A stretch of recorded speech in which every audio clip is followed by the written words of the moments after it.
3000 કરોડની smart copy. શું તમે માનો છો કે કોપી કરવી ખરાબ છે? તો જરા આ જુઓ. બે ભારતીય છોકરાઓએ કેનેડાની એક બ્રાન્ડની બેઠી કોપી મારીને 3000 કરોડ બનાવી લીધા. કેવી રીતે? સમજાવો. મોહિત અને રાહુલ યાદવે જોયું કે કેનેડાની ધ ઓર્ડિનરી બ્રાન્ડ વિજ્ઞાન અને અફોર્ડેબલ પ્રાઇસિંગથી ધૂમ મચાવે છે, એટલે ઇન્ડિયામાં મિનિમલેસ શરૂ કરી. પણ રસ્તો આસાન નહોતો, કારણ કે સામે મામાઅર્થ, વાવ જેવા મોટા પ્લેયરો માર્કેટિંગ પાછળ કરોડો રૂપિયા ખર્ચતા હતા, જ્યારે બીજી બ્રાન્ડ બહારથી માલ બનાવીને માત્ર માર્કેટિંગ પર જોર આપતી હતી.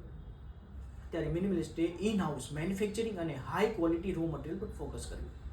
રિઝલ્ટ, માલ એટલો સારો નીકળ્યો કે જાહેરાત વગર જ વર્ડ ઓફ માઉથથી માર્કેટિંગ ખર્ચ 60% નીચો આવી ગયો.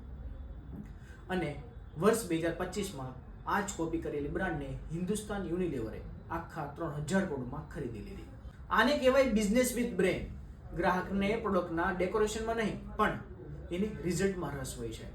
યાદ રાખજો, બિઝનેસમાં કોપી કરવી એક કળા છે, જો તમારી પાસે સાચી સિસ્ટમ હોય તો.